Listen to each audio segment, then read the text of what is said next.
Assalamualaikum warahmatullahi wabarakatuh. Saya Nur Hasanah dengan NIM 111900759, perwakilan dari kelompok 7 yang beranggotakan Sekar Ajeng Rohmaningrum dengan NIM 111090858. Alhamdulillah, puji syukur kehadiran Allah Subhanahu wa Ta'ala yang telah memberikan rahmat dan hidayahnya sehingga kami dapat menyelesaikan makalah yang berjudul Analisis Data Berkala dengan Metode Sistem Average. Terima kasih saya ucapkan kepada Ibu Sulistiyah selaku dosen mata kuliah statistika. Moving average atau dalam bahasa Indonesia sering disebut dengan rata-rata bergerak adalah salah satu metode peramalan bisnis yang sederhana dan sering digunakan untuk memperkirakan kondisi pada masa yang akan datang dengan menggunakan kumpulan data-data masa lalu atau data-data historis. Seperti contoh di tampilan ini ada grafik produksi bawang merah. Jenis kasusnya yaitu jumlah data genap.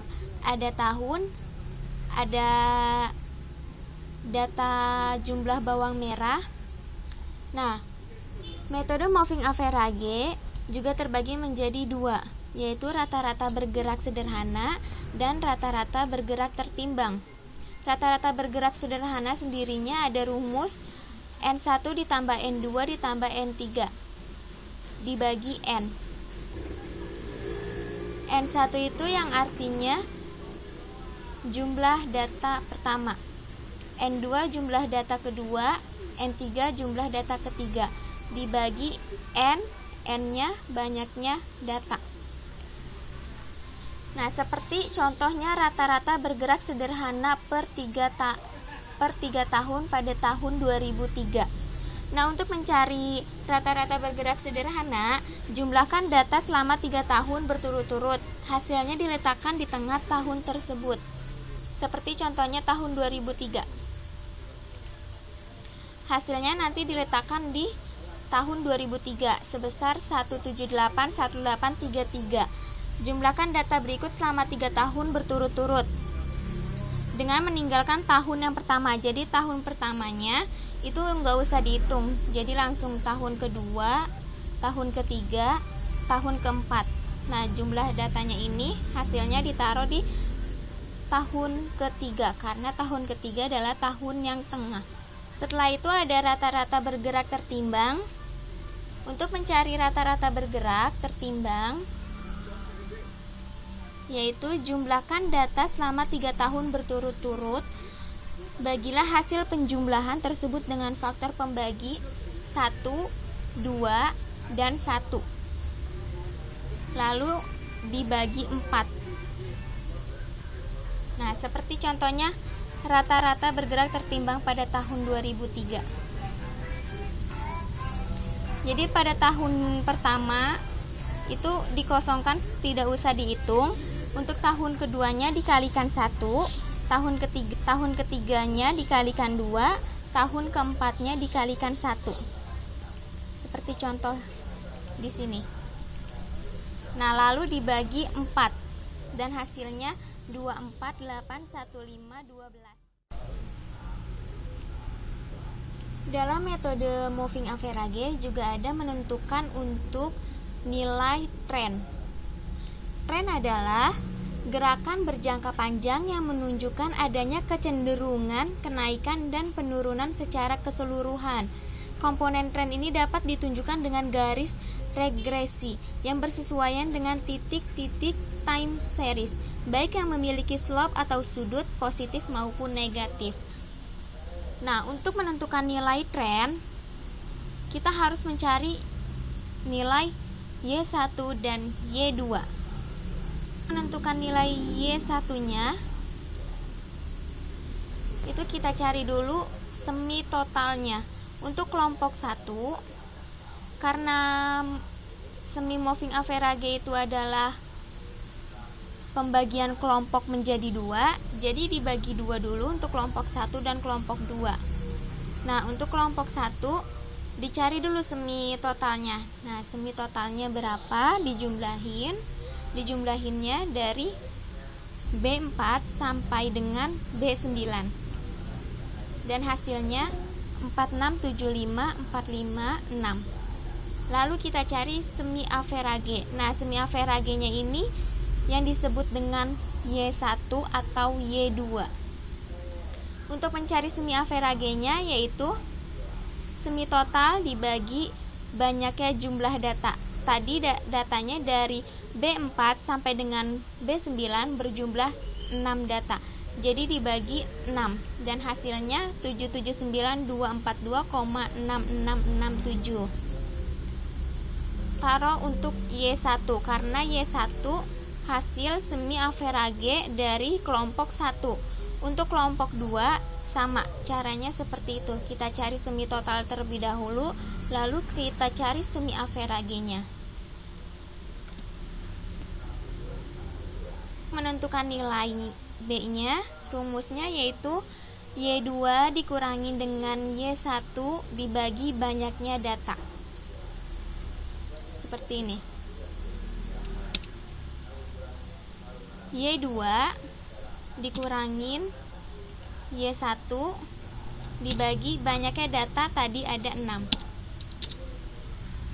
Nah, hasilnya 791437,5555. Setelah kita menentukan nilai tren awal tahun,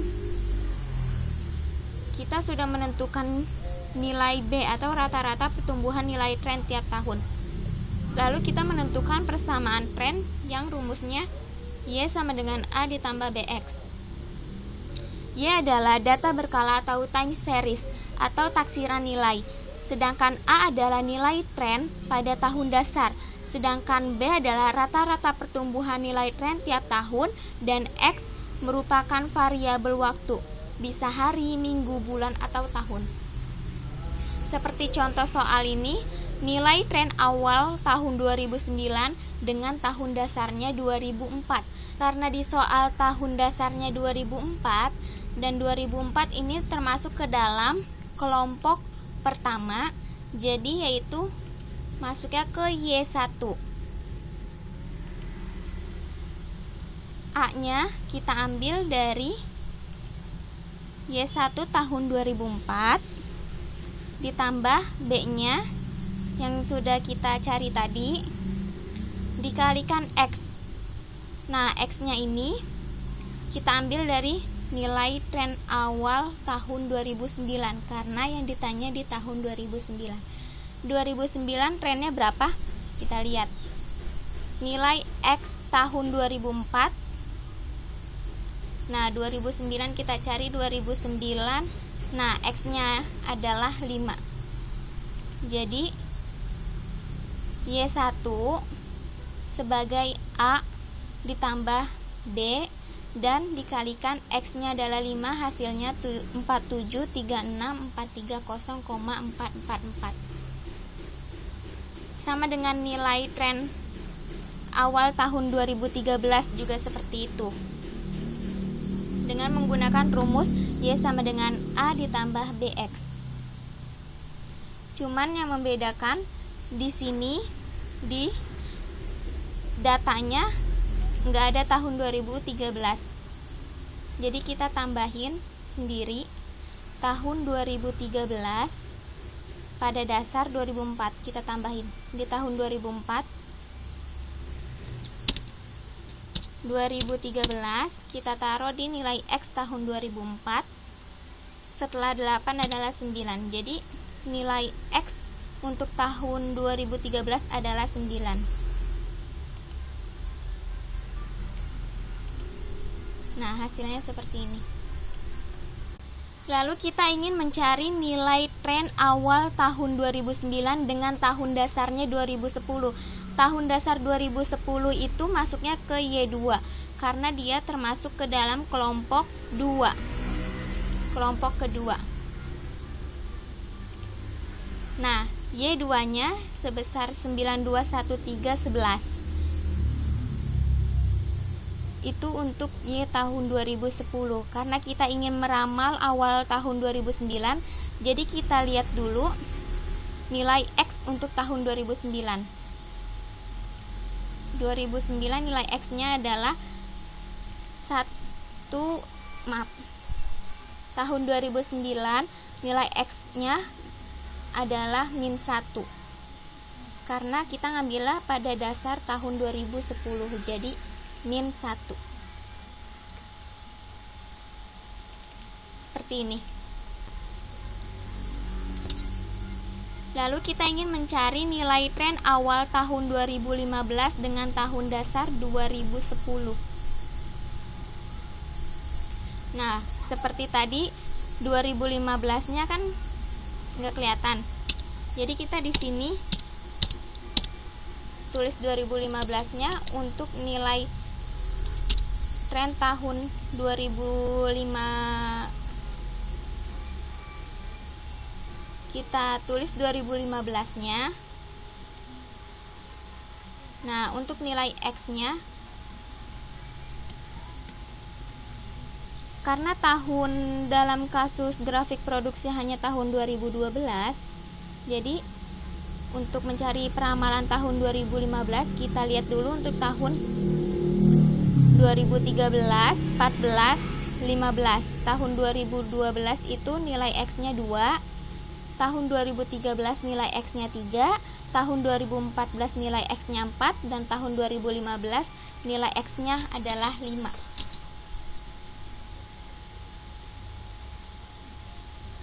Nah, seperti ini.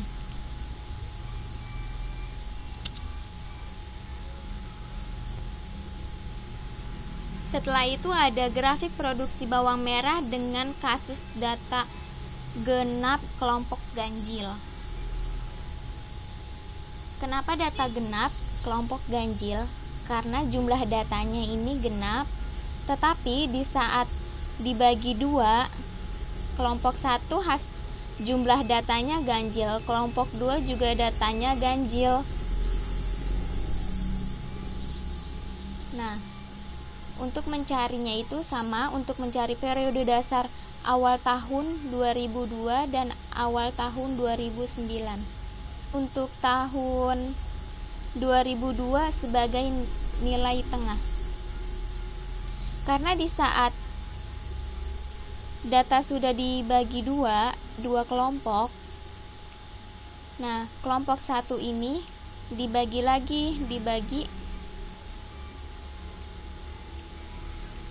2 lagi supaya kita bisa mencari nilai tengahnya. Sama untuk kelompok 2 juga dibagi 2 lagi untuk mencari nilai tengahnya. Caranya sama seperti tadi. Untuk mencari nilai Y1 dan Y2-nya kita harus mencari nilai semi total dan semi averagenya. Nah, untuk nilai B-nya juga kita harus jumlahin. Nah, untuk nilai B-nya juga kita harus pengurangin antara Y2 dikurangin Y1 dibagi jumlah banyaknya data. Seperti ini. Untuk menentukan persamaan tren sama, rumusnya Y sama dengan A ditambah DX. Nah, nilai tren awal tahun 2013. Sama seperti tadi, karena patokannya tahun dasar 2002, jadi kita ngambil X-nya itu dari tahun 2002. Nah, untuk tahun 2013-nya kita ketik dulu 2013. Untuk nilai X-nya, karena ini 9,5, kita turunin jadi kita tambah 1 jadi 10,5 untuk X tahun 2013-nya. Seperti ini. Sama begitu juga dengan nilai tren awal tahun 2013 dengan tahun dasarnya 2009. Karena tahun dasarnya 2009, nilai X tahun 2009, nah nilai X tahun 2013-nya kita isi 3,5. Seperti ini.